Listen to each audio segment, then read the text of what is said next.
probably needed to do something about this and sort that out. I went and saw somebody and got some help, and I think mental health is a really important thing, and it's important for people to talk about it, and we, as men, don't talk about it often enough.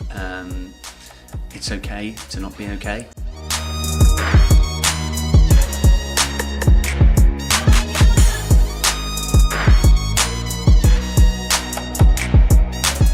Okay, so we're here today with Thomas, client of mine. We're going to talk you through exactly what we've been doing together, what we've achieved. He's lost over 50 pounds. I'm pretty sure Thomas will be able to tell you exactly how much. How much was it? 52? 3?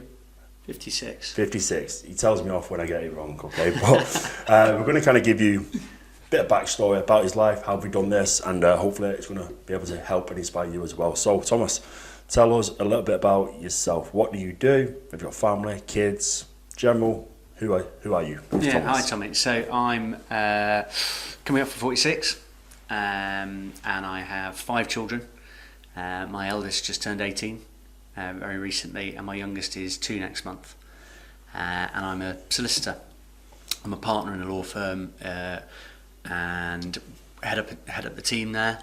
And I guess a really busy lifestyle. Work's always been busy. I would describe myself as a bit of a workaholic, and that's probably led to a little bit of where I got to on the weight-wise as well. So, wow, a lot there. I obviously know all this about you, but when you put it all together like that, 5 kids, the working hours you do, and all these other things, like extremely, extremely busy. Before we started, what were the things that led us, or led you even, to the point of being overweight, unhealthy? And obviously for people who are just watching this, they're not going to see it, but I'm going to put pictures up and things like that of your previous, so they are going to get a perspective. You're going to be able to see. But what were the things that led you to getting to out of shape? Yeah, I suppose out of shape. Weirdly, in my head, I probably didn't think I was out of shape. I've always been really active. I've always loved sport. If I could play sport every day, I would.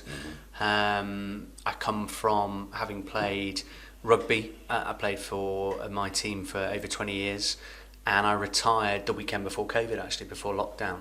And I suppose in the lead up to that, it wasn't retirement through injury. I'm very, very fortunate, apart from some broken fingers and broken ribs, to have quite an injury-free career. Some might say that's because I didn't really tackle.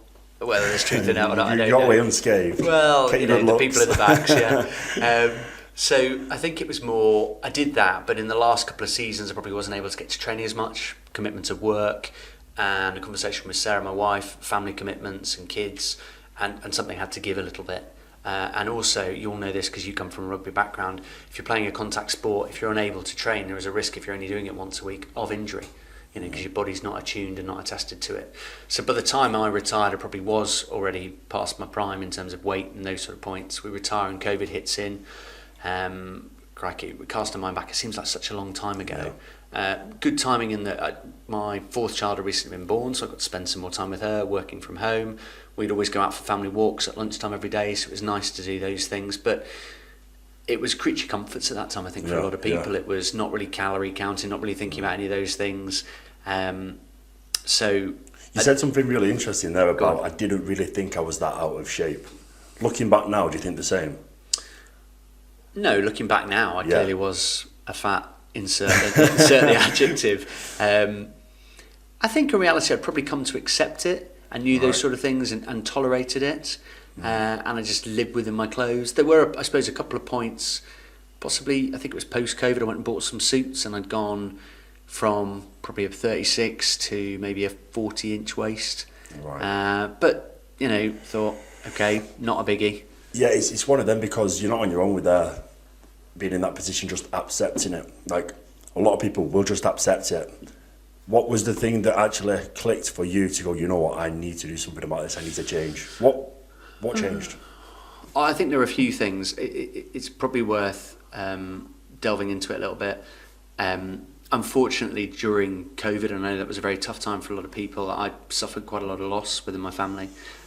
So back end of 2020, I had a telephone call on my birthday, and my mother was in intensive care on a life support machine, and literally they were talking about switching the machine off. So I had to catch up with my siblings, fly over to where she was.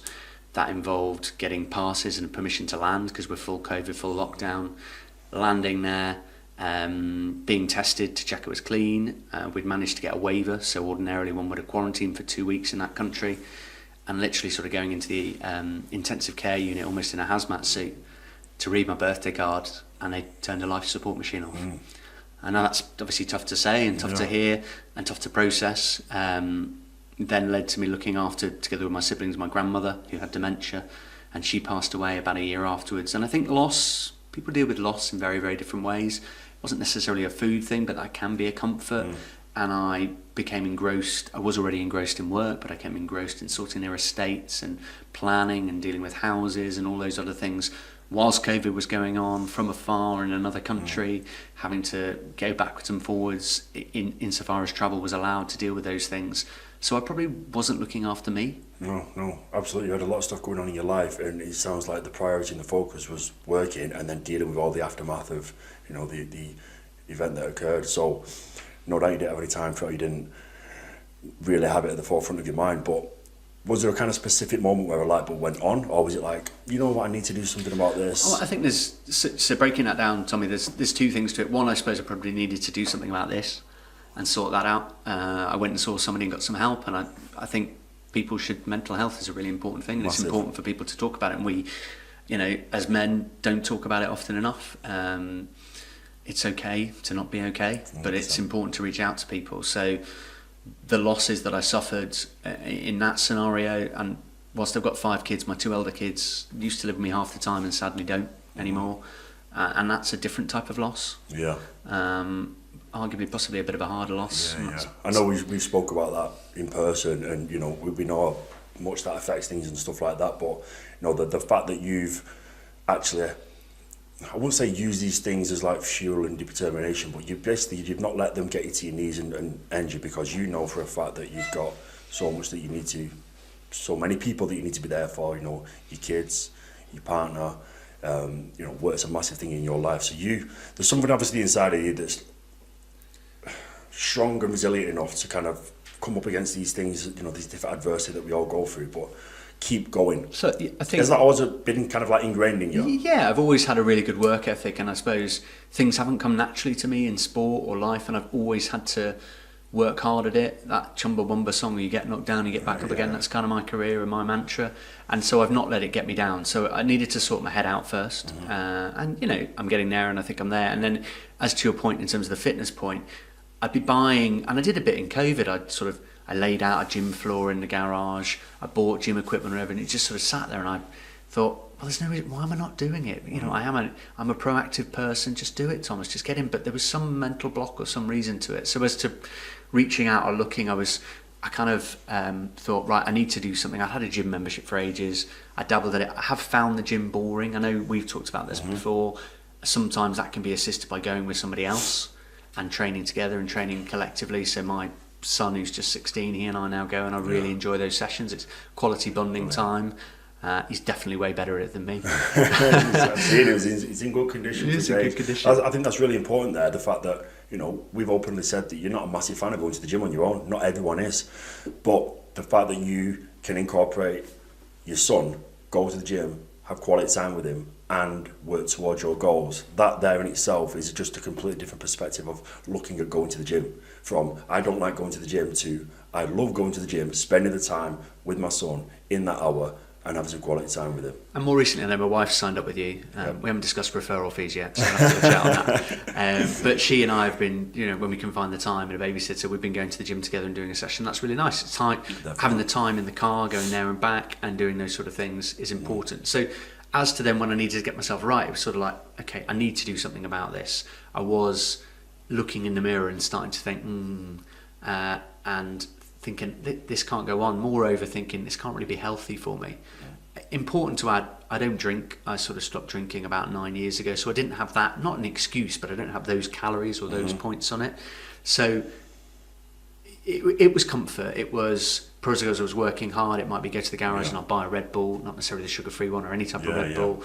Yorkie biscuit and raisins, they're really, really nice, but you don't need it every time you fill up your car. So it was comfort food and those sort of things. Oh, do you know, I'll just do that. And it's not giving the body the fuel you like. I've always liked cooking, but I probably historically cooked with a lot of rich ingredients and things I didn't need. So it was how do I get the help? And a tennis coach of mine, he and I did a bit of a program with Sean and I probably just didn't stick to it. Maybe I just didn't have my head in the right place. Yeah. So when I found you, as it were, and looked at it, and it was a recommendation from a contact of mine. He said, look, I think you'd get on really well with Tommy, you should meet him. So we had a call and talked it through, and there was a goal, and I think that helps. Yeah. 2 years ago, email through work, and we do a lot through charities with work, and it was an opportunity to do a skydive, something I'd always wanted to do, but there was a maximum weight you could be, and I thought, there's no way I can get to that. Way over it. And this year when the email came out, I was weighing in at just over 18 stone, and you needed to be 15 stone, and I thought, no, there's like 6 months to go. You can do this, Thomas. And also, you do it because you want to do the skydive. You want to raise money for the charity. That's really, really important. And I think if you can set yourself a challenge over and above, because thankfully I quite like adrenaline sports, so I wasn't going to be fazed by the altitude or anything like that, but set yourself the challenge. So I needed to find someone who could help me on that journey. Of course. So now that you kind of made that decision, and you've been through all them different, there's a gym at home, I've got the resources to do it, but I'm just not quite doing it. What would you say to someone who's potentially in your position, or was in your position, and they just need that push, and they've got that little bit of self-doubt? What, in a sense, is what would you say to someone to just do it, and why? Well, definitely just do it. Why do it? I don't know whether there's any credence in this or not, but according to the BioAge thing at my gym at the David Lloyd, I've gone from a metabolism age, is that it? Or your BMI, your basal metabolic rate, is that? Yeah, and the age. Your age. Your age. Yeah. So I've gone from a 58-year-old to a 43-year-old in the time we've been doing then. it. So I'll take that. But also one of my friends who's a vascular surgeon said, look, TP, seriously, you probably added 10 years to your life in doing this. And I've got a family, I've got kids, Absolutely. I want to spend time with my kids, I want to be active and healthy with them. And so cutting out the junk and focusing on what's important was really important to me, and being healthy, because I do like being active. And moreover, I think a lot of people's barrier is I don't have time to do it, I can't do it. You make time for it. There's that analogy, if you want something done, ask a busy person to do it. Yeah. And I think I am a very busy person. I do lead a really busy, hectic life, and work hasn't shied off. I haven't, cut any corners on those things. It's still that, but it's just finding the time to do those things. And how do you best approach that then? Because obviously we work closely, we've got the coaching app where we can structure and schedule things in. How have you found time? Because if I was to look at your calendar and your daily schedule, I'd be like, this guy is very busy. How have you done that? And it's a simple answer. Well, you make time. You just make the time. You make the time. I've always been an early riser, and I go to bed late, so it's just using your time better. And sometimes phones, useful things, but rather addictive, so less time on a phone or those sort of things. Proactively planning your day and looking at different activities. I've got into Barry's, that's like a HIIT class, so in lunchtime, I burn about 900 calories in one. I need to take you to one of those, actually. Put you through your paces. You probably should put one of them. Do you, so at any point on this kind of journey we've been on, and by all means it's not over yet, do you feel like it's been a chore? Do you feel like it's been I have to do this today? Or is what we're doing like part of your lifestyle? It's now part of my lifestyle. I think the app gives you structure. I like structure. I like being organised. So that daily check-in, you focus, yes, you're on the scales every day, but that's not like, it's not judging you. And, you've got to be honest and candid of what's there, but it allows you to track. And I think the important thing is, and I'm working with you, or what I've really enjoyed, is you get that interaction. So I remember talking to somebody before, and he came back with this ridiculous figure, and I was like, it's almost like he just targets people who he thinks are successful in their career, and he can rinse them for money. And I was like, oh my God, I know where I'm paying that. I had a chat with you, talked through the pricing, all those sort of things, and then I asked you some poignant questions in terms of how the interaction works. So to your point, I think when we first started, my breakfasts were like 6 egg whites, some porridge oats, and like frozen berries. And first week, I ate it, it was fine. I was like, yeah, this is really good. Then it got a bit claggy and a bit stodgy. And I spoke to you and I said, look, I get it's doing something, but can we tweak it up? And you went, okay, right, let's change it to a little bit of this. So you are hands-on, adaptive as to the nutrition, adaptive as to the training. We haven't yet come to it, but really active lifestyle. So I'm away a lot for work. So we'll talk about what I can do in a hotel, if there's a hotel gym. If I'm away from that, I bought a TRX, different things we can do, or I'm out and about. Because I think another misnomer is I'm out and about eating with clients a lot and doing those sort of things. So it's just choosing those healthy things on an option. 100%. Now, I've always had the ability to eat anything on a menu, but I'll probably do go to the red meats and the carbs and stuff like that. I wouldn't necessarily I haven't had a pizza since November. I don't miss it. I walk past the pizza. But I ever told you that you can't have a pizza? No. You've said, don't be so harsh on yourself. It's like there's 80-20. You can do it. So in terms of food and nutrition, like you mentioned there about eating out with clients a hell of a lot, like, up to 3-4 times a week at nice restaurants. How's your mindset changed when it comes to food? When you go into a restaurant and you look at a menu, what's changed now in terms of how you view the menu as to what you used But don't necessarily always pick the lamb dish first. You were a real help for that, actually. And I guess you gave me the tools and the skills. So it was always there. It was laziness and it was habit. So I'd ping you the menu of where I was going ahead of it, and you'd come back and say, right, here are your options. This is what you can eat. And sometimes there'd be a starter as well as a main or those sort of things, and you give me those options.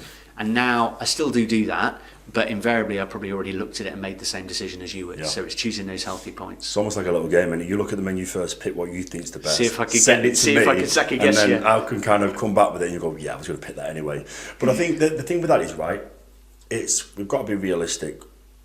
Going out to a restaurant, you can look at the calories, but I don't do that. So I don't expect other people to do that. But what I do expect people to do is make the more logical choice. So if we're, maybe trying to reduce our calories from carbohydrates one day, then obviously we're not going to go for a big creamy pasta dish over like a fillet steak and side vegetables.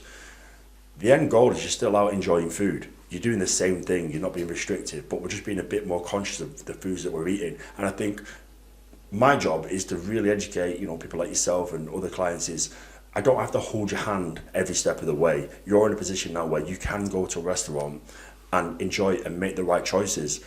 But I think that's something that it has to be learned. How would you find, or how would you say that has been like that learning process to kind of like be a bit more invested? Yeah, I think there's a couple of things. One of it is, that whole thing of if you're in a calorie deficit and you're doing those sort of points, the simple thing is burn more than you put in. But put the right stuff in as well. So what helped when we first did it, and on one of your things on the app, it talks about, rate 1 to 10 your hunger level. Mm-hmm. And I think I have been honest in it, that generally mine's a 1 every day. I'm not hungry. So I clearly didn't need this stuff. Mm-hmm. What I lacked as well, although I liked structure before, was sometimes it would get to like 4 in the afternoon, I'd be like, I better have breakfast. And that's not good for your body either. I don't profess to be an expert on fasting, all those sort of things, but mixing up and down as to what you're doing. So when we first started, having 4, we're now on 3, but like 4 meals a day really helped me. Mm-hmm. So you focused, the prep was really important, getting all these things ready so I know what I've got it, and I know I can just go and warm it up or cook it and get it ready. So that really helped. And just thinking about what you're putting in. Mm-hmm. Just being more mindful. And just thinking about the foods that you're eating rather than going through the motions and not prioritising them things. How's that translated into home life with kids and your partner? Obviously I know I'm working with Sarah as well, but in terms of kids, I know I've got a little girl myself. I don't expect my little girl to be eating everything that I'm eating. No, I think they that's slightly changed what they eat. They love chicken sausages, that's thanks to you. They all had chicken sausages this morning. And they love them. Yeah. But one of the things changing home life, you'll know this with young kids, it's so easy when you're making their food and there's a little bit left on the plate, like that's such a waste. Or, do you throw that little bit away, or do you eat it? Do you know what I mean? It's like these days, I always recycle what wasn't used, but probably I recycled it into my stomach rather than necessarily to the recycling bit. Adds up. Yeah, and sometimes if it's those processed things, it's not necessarily the healthy stuff. Mm-hmm. So don't tell Tommy, but I might, if they're having fruit, chuck a couple of grapes in and not stick them on the app. Yep.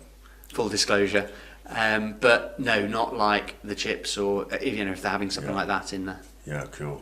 And I know obviously you've been away recently on a family trip, and what I was really impressed about is when you was over there, you had everyone out doing a little circuit in the front part of where you were staying. The TRX out. You're on a family holiday. It doesn't mean you have to eat junk food and drink. I know you're not a drinking family, but do all them things. You can still do family activities. So tell us a little bit about how that was for you, the kids, and as a father, from dad to dad, how did that feel looking at your kids going, you know what, I'm teaching these real good morals and good relationship with being fit and healthy? I think that's really important. I'd like it. My father was a massive influence on my life and his career. He was very successful. He was in the army. He played a lot of sport. Sadly died when I was 18, so I didn't have enough time with him. But his influence on me pervades and persists. And so in spending time with my kids, I'd much rather do that in an active way, you know, being able to take them out on a paddle board or go swimming with them or jump off a dock or show them the TRX, got those little blaze pods that light up and they love playing with those things. So I think you can create an element of fun and game to it. The other day, Sarah was down working, so I got them out and we were just doing a gym session in the garden, so it allowed me to do some stuff, but them to have a bit of fun with it as well. And you're all spending time together. And this is where I think people's mindset maybe needs to be a bit more open. People either think like I've got the kids or I'm too busy doing mum stuff or dad stuff, therefore I can't incorporate all these other things. And, you know, it's really important to just open your mind a little bit more and understand that you can incorporate loads of different things in and make it a family event. Obviously, you're not going to be taking 2-3-year-olds to the gym to go do a big gym session, but little things such as like getting a walk in, doing steps. Yeah, you still need to get steps is really important, and you and I have worked a lot. I've massively increased the cardio, so I've taken up a couple of new sports in terms of helping with the cardio and finding time through that, which has really helped. Because I think that makes a difference. Everybody's body is different, so my body reacts to that cardio, and you know, in terms of the calories I burn and that side of it. And I think that's played a part as well as the weight side of it. Because correct me if I'm wrong, but I think you'd sort of explained that the reason we're doing the gym is for a number of different reasons. But one is it's almost saying, because your body, from what you told me, effectively will sort of go, right, I need to take something, and they will go for muscle first versus fat. So if you keep training the muscles, it's saying, no, don't take us, we don't need it, take the fat. Essentially, and that, once again, assuming it's correct, that David Lloyd machine, and this is the next journey we're on, my body fat has gone down massively from like nearly 30% to about 17%, and the next thing we're on is trying to get that down nearer to like 12. Definitely. So we're on the fine tuning, really, aren't we? No, we are. We had a little conversation before about, you know, we've lost 57 pounds. Yeah. Okay, don't get that wrong this time. 57 We've gone up pounds. since 56 at the start. I don't do the maths yet, but it's about that, yeah. Basically, we've lost a lot of weight. Okay, now you're in a position where we do need to tune things up a little bit, where the margin for error is a little bit less. Obviously, when we had a large amount of weight to lose, you know, we could be a little bit more aloof with the things that we're eating, the calories, because we've got more to lose, so we can get away with it. But now we're in a position where we're going to keep digging in a little bit more and pull the body fat down a touch more. But the really exciting bit, which I don't think you thought we were going to be doing, would be pushing up in the other direction and looking to get some more definition, some more shape, and even some more lean muscle tissue. Yeah. How does that feel, talking about that now? Because I know for a fact when we first started, that was not even in your mindset. No, it wasn't in my mindset. It feels good. I suppose in doing those things, we'll probably stay at the same. So in all of that transition, I've lost 8 inches off the waist. So it was a whole new wardrobe. And some of the pieces I had are now actually fit. Right. Although I think I've only got one. I had to buy a new suit. I need to change up all my suits. So yeah, it feels really good. Good. You know, it's not. I'm not somebody who's vain or those sort of things. I don't necessarily think of how I am, but you know, whether you don't have to be vain. But obviously, with your job, what you do, you know, you're meeting people, you're around people. Has your presence changed in terms of your confidence level? Not in an arrogant way, but surely you must feel a lot better. Yeah, I think it has changed, and it's weird because you wouldn't think how many people notice it. It's a little thing. To get into my 2 younger daughters' nursery, there's a facial recognition. I've had to change my image 4 times since December. Because the faces are shrunk. Yeah, can't get in. And you see people, so I go to conferences and you might see somebody you haven't seen for like 6 months, like, oh my God, where I have to change my photo on the website, presence, and some people are like, right, you know, you keep changing, it's difficult to keep up. And you feel slightly awkward. It's a compliment, obviously, people are paying you, it's really, really nice. And sometimes you don't know where to place yourself. But then when you reflect on it, you're like, well, they're just being supportive. You've got to own that because you're being very, very reserved about that. Honestly, I'd say this to a lot of people. I'm not just saying this while we're in here on the camera now. You are probably the best client that I've worked with in terms of the results we've gotten, the amount you put into it, and your commitment to, you know, everything from family to work to training to looking after yourself. You're just a walking example of how all these things can coincide, and I think it's really important that you understand that, not just I'm doing well. Be fucking proud of it, mate, because you've done really well. And then the funniest point was, we were, obviously because we message one another so much, we do these photos twice a week, And there was one, it must have been like June time or something, because I've not bulked up, but there's a little bit more. So we've lost that, and I've probably gone on up about £5, and that's holidays and stuff like that. And we knew that, we talked about that, we go again. So we're not concerned about that. And it wasn't necessarily that figure. So I'm happy with the level I'm at. It's that fine tuning now. But when we did the photo and sent it through, and it's probably one you'll stick up, I can't remember if it was you or me said it, probably me, and I said it looks like December me ate June me twice. Yeah, because it does from that picture. Honestly, doesn't it? when you see the pictures, the change is incredible. Like from the front, from the side, from the back, it's crazy. Like I've never seen anything like it. And I think the important thing is, I know you see clients, you have clients all over the world, and everybody comes to you with a different story, and their story is unique. And the good thing about what you do is you're tailoring. Truly, you are tailoring it to what they need. You're listening. You're not just going, well, let's just do this. You're doing a tailored approach, which is really unique. And I think people need to realise that in terms of if they're listening to this or seeing this and not yet signed up with you or those things, or if they're already with you, what you can add to it. And so I see myself as quite a normal person. You know, like I said, a family, kids, all these sort of things, work pressure, working really hard. Anybody can do this. It's within anybody to do it, and people, you know, those people who compliment say, "Oh, I can never do those sort of things." They truly can. I think your question earlier on was what made me trigger. I think sometimes is bottom the right way. Sometimes you've got to reach a point. You have, and you can't force somebody else to reach that point. That's not right. They've got to naturally reach it. So we talked about, and I talked about the mental health journey and those things. I needed to sort those things out to be in the right place to do it, Definitely. and then actually doing the second element of it has helped with my head as well. 100%. Touched upon a lot there, mate. We've gone through a lot of stuff there. What would you think? So for someone like you said there, who's maybe not quite there yet, you know, they know they need to drop some body fat, get in shape, be a bit more healthier, but they're not quite there yet. They've not hit rock bottom.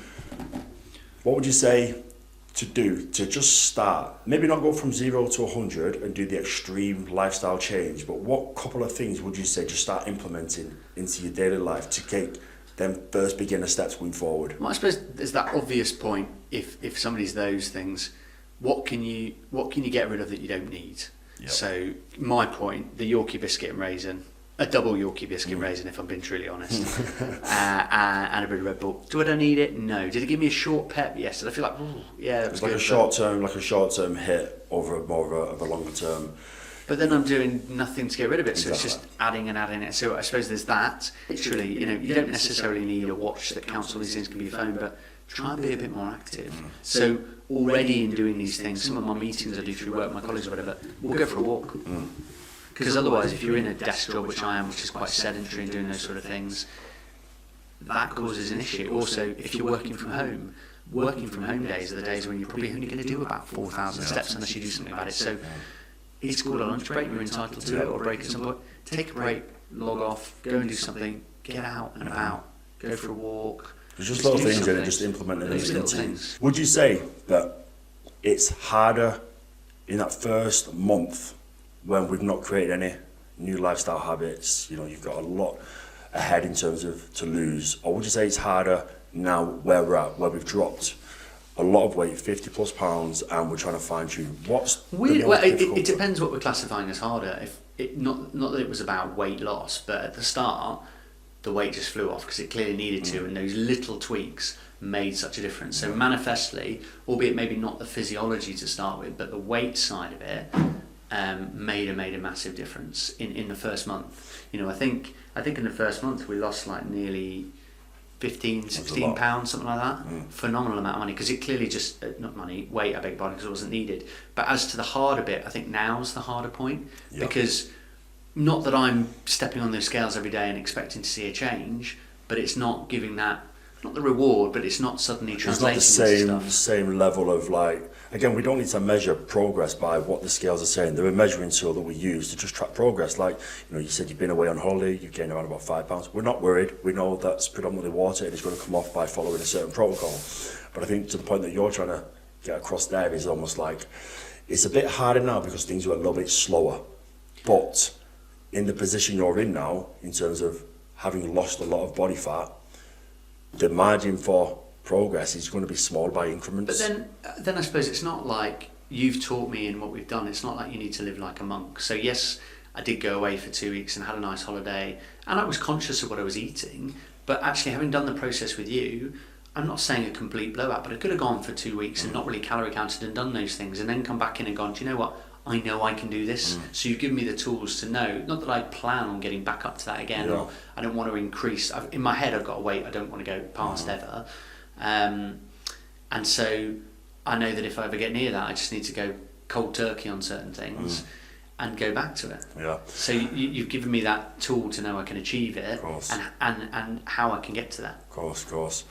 I think you've really nailed the idea of balance. You know, like you said, going away, having a good time still, being able to go out, eat with clients, family, making nice meals at home, but still get progress and still get results. How long do you think it took for you to get to that point where you're very confident in having that balance where if you do go out, I can have this meal, but I know something else needs to give? How many weeks and months do you think it took you to get to a good place there? I think we were probably a month in. We started early December, and I went away on holiday for about 2.5 weeks over Christmas time with the family. Nice warm holiday. I love my fish, so eating a lot of fish. There was a gym nearby, so I was using that, but it wasn't like religious. But I remember coming back, albeit I got a bit worried because when I went there, the scales read wrong, and we were suddenly like, yay, lost even more, and we were like, a bit dubious. And I came back, and I basically lost, I think, 2 pounds whilst I was away on holiday.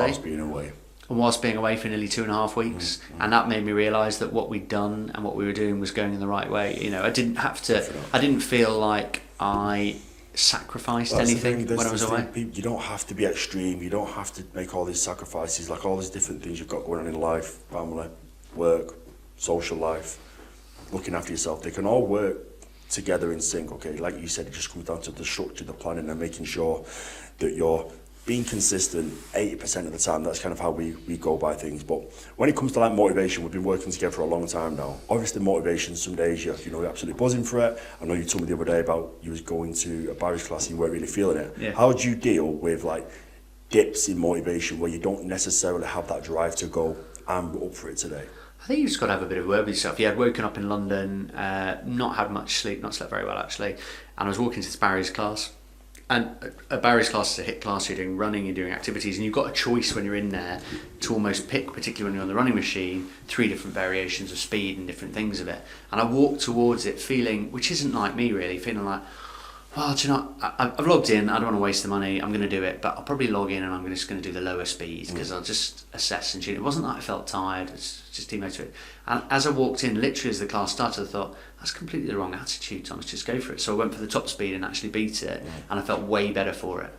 Now, admittedly, if it was, because you've got to listen to yourself, it was because my body was tired, it might have been wrong to push myself, but I don't think it was. I think it was just, for whatever reason, which is quite uncharacteristic, I was just unmotivated. Yeah, I always say to people, like, it's so important when you go through this journey, you know, training, nutrition, you've got to mentally document all these things. Like a point you mentioned there about having that little internal assessment. Am I actually tired and do I genuinely need a rest? Or am I being a little bit of a baby and do I just need to give myself a kick up the arse? Figure out which one it is, okay, and then make your assessment from there. The only way you understand that, your own body, is by time in the gym, time tracking food, time doing the healthy lifestyle. And it's almost like you're building up experience. Like, you know your body miles better now than you did 3, 4, 5 months ago. You know what foods affect it, you know what a good training session can do for your head and for your body. And I think some people overlook the importance of not just going through the motions, but actually being present when you're doing things. I think there's a part of that, without getting too graphic on the film, when you go clean and you completely follow your recommendations, if you break from that, whether it's a planned break in terms of a meal or something like that, literally some of those things just go straight through your body, and your toilet habits of those things change. And so it almost, because there is, some people suffer from, obviously they're not allergic, but intolerances, that's the word I'm looking for, intolerances to certain foods. So not that I've done those tests or found those things out, but I think it suddenly makes you realise, sometimes with richer food or whatever, what it does to your system. You kind of have an idea, don't you know? And your body, yeah. Yeah, of course. Let's talk about the skydive. Okay. Okay, so we've got some footage of this as well, so really good. Like, I'll be straight up, you're braver than me. I don't think I could do it. I don't think I could do it. Oh, but Where's the height? It's a nice side. You know what? It's just the fact that I feel like I'm just too heavy and I'm not willing to get the weight down, and I don't trust that parachute holding my weight. I can introduce you to somebody who'd get it down for you. Yeah, it's easy going. Yeah. But anyway, obviously we had the goal of the skydive. Okay, yeah. Now that's kind of what we call you're raising money for charity, but that's like a bit of a superficial thing. I'm doing a skydive. It's an experience for me. You know, you've got all your other motivations, all your other reasons which have been pushing you through, but that skydive, like, talk me through that. How was it jumping out of that plane, knowing that you had this date to make sure that you are under a certain weight? I think it was amazing, and because I'd used my contacts and connections on social media because I wanted to raise money, and I raised £2,500 for Day One Trauma, and that is a charity, a recently born charity, but it's a charity that's helping people in really tragic scenarios and situations. And so I'm conscious, and this isn't a criticism of some people, but some people will enter into or do something because they basically want to do it. And that was the case with the skydive, but I didn't want that to be one where I just paid lip service to it and raised a small amount for the charity. I wanted to raise a big amount. So I needed to put my money where my mouth was in terms of, look, to do this, I need to lose 3 stone. And actually we went past, we lost like 4.5 stone, didn't we? Yeah. But day of the skydive, buzzing, you know, we'd calmed and talked about everything. We were way under the weight of where we needed to be, which is good. You know, I didn't want to just get near it and be risking on the day standing on the scales and go, can't jump, because that's letting everybody down. Weather was great, got there. There was a group of us who went through work, and earlier in the week in a WhatsApp group, somebody had sent that, I don't know who's seen it, but there's a really funny thing from the Late Show, whatever, with James Corden and Tom Cruise doing it. Okay. And he's briefing and talking, because this is a tandem skydiving, you're strapped to somebody. Went up, as I drove up, I saw the plane taking off and people coming down. I thought, this is real, it's happening, you got the briefing. Happening. And then I'm always that, some people might say annoying, I'm the one who always wants to go first. Yeah. Not just to get it over with, but let's let's Too just excited. do it. So I said, all right, I'm happy to jump out first. It was a colleague of mine who's done over 1,000 jumps, Liz, and she's jumping ahead just with somebody, but they're free diving and doing some patterns. So they go and literally just looking it was like red light, green light, the green light. They pulled up this slide door, and you're just looking down over Morecambe Bay, 14,000 feet up, and the view's amazing and spectacular. We're fully briefed. I had the chap at Chris in my background just talking to me and talking it through. And then you're just dangling with your feet off the edge of the plane. And when you see the pictures, it probably looks like I'm shitting myself, but I've just got this inane grin on. Yeah. It wasn't scared, it wasn't fear. Blowing the face and stuff. Lipo. I've just got this grin because I'm so happy to be doing it. And then you're just free falling. And the weirdest, the emotion through it all was, the air tastes different up here. Maybe it doesn't for you. Because you're so hungry. Because you've been diving down for it, that's why. And then got to fly the parachute, and it was amazing. And I got down, all safe and sound, and I literally went straight in the office and said, can I go again? I was like, I'm really sorry, it's booked for the day. I was like, no, I'll do anything, anytime. I just want to go straight up. Brilliant. So, that's like a goal that you can almost attest to, like a holiday or a deadline, something's coming up, we need to be ready for this day, okay? Yeah. Which is good. I do believe that them things are important to have, okay? But I believe we're in a position now where you're very intrinsically motivated by other factors. So take away a holiday, take away a skydive, you've still got that determination and drive to keep moving forward. Now, the reason I'm bringing this up, like that internal motivation, is I think a lot of people don't have an actual genuine solid reason why they want to do something. How important is it, take away all the skydive, the jumps away, looking good in the suit, how important to you is it to have a real deep-rooted, strong internal driving force? I think it's got to be important, it's got to come from within, but there is an element as well that this stuff, whether it's the diet, whether it's the check-ins, whether it's the training, whatever manifestation the training takes itself in, the sport, the walks, it becomes habit. And something that's habit forming is then easy to stick because it becomes part of your routine. Yeah. So I had probably a bit more of a sporadic routine of what I was doing before. I was lazy in that regard. I don't think this is why, but I probably watched less on Netflix and things like that. But you could, you know, if you really wanted to, you could have it on your phone while you're on a step machine in the gym, or you could have a telly in your gym in your garage. Comes down to actually, like, I'm just trying to get across that, like, some people, they know they need to do something. I've been there in the past. You know you need to do something, but you've just not got that oomph to do it. You might have all the resources, you've got all the free apps, you can go onto Google and get whatever you want from there, but you're not doing it. So it is really important, and I can't stress to people watching this, is actually having a conversation with yourself and go, what is my reason why? So I know for me, my priority have changed a lot since I had my little girl. So she's 2, coming up 3 now. Yeah, I wanted to be the one who looked mint on holiday, and I still do want to look good, but for me right now it's not the focus. It's almost like going to the park and being able to have ice cream and, you know, a bit of sweets with her and things, and not feel guilty about it, not feel bad about it, but also know that what I need to do to kind of counteract and offset that stuff. So I think it's all situational to the individual, like where you at in your life, what's the reason?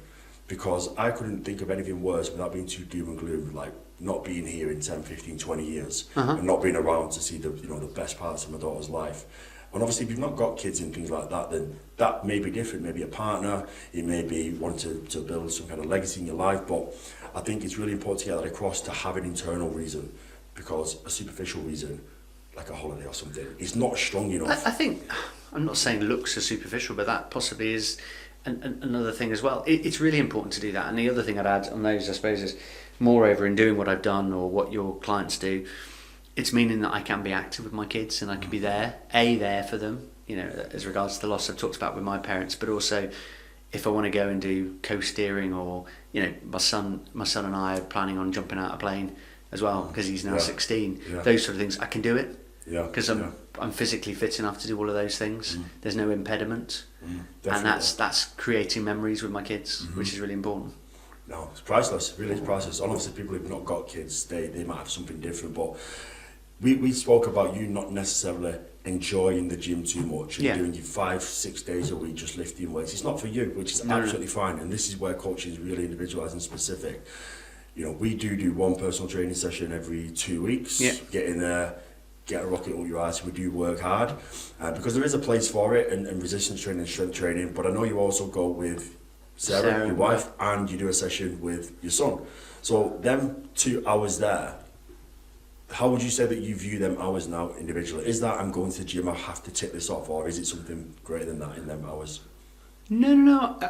I actively want to do it now. I think you, and via what you do, I know you and I do the PTs, and that really helps with the form and those sort of things, but the videos that are on there really help in terms of picking those things up. So it's more coming up with having the tools to be able to do it. So probably before, if I went into a gym before, you walk in, you've got all these people, some of them are gym monkeys, some people are there just posing, some people are there really struggling with something, but you walk in and it's just overwhelming. Yeah, all the kit and all the different things, and fuck, pardon my French, what do I do next? You know, where do I move? So actually having a training program, and like you said, there's different apps, so those things really, really helps. And it's not, you know, in the programs you and I have set, we're talking like 40 minutes or so. Yeah. It's not a big amount of time. It doesn't, you know, when you look at the grand scheme of things, you know, you travel to the gym, you're getting changed, your session, you travel home, you're looking at 2 hours tops, depending on kind of where you're at to. And I think we changed it a little bit. So there's a gym right by my office, and that was like £20 a month. So whilst I had the family gym membership, I've now changed it because I've switched around my diary, but I joined that for about 5 months. So I was able to get in there at lunchtimes and early. And then there's another one on my way to work. So it's just more changing the habits of where I do it. So it doesn't mean it's detracting, it's not taking away from what I'm doing, it's part of my daily routine. Brilliant. We've covered a lot there, mate, and it's good to get across. I think actually people can see it from an example rather than me just telling people that you've got time, you can do these things. So it's good to get that across. But to wrap things up, mate, how would you explain briefly your experience working with me on coaching, and would you can be honest as well, would you do anything different? I've been through a journey. I needed to get, and I'm not the finished article, but I needed to get to where I was in terms of my head and my body and those sort of things. But clearly, I needed some help along the way. And I think meeting you and working through stuff, I think we clicked in terms of our personalities and that side of it. And I benefit from the fact that we actually can interact in person, although I know you see some people virtually and all those sort of things. And to start with, it was like that. So I don't see a detriment between those two things, but you listen. You take on board what's said. I think you give motivation at the right times. You can almost get into people's head in a good sort of way and eke out if they're, find out a bit of information. So you're there, and the fact that it is so interactive and so tailored really makes it a really good program to work on. Brilliant.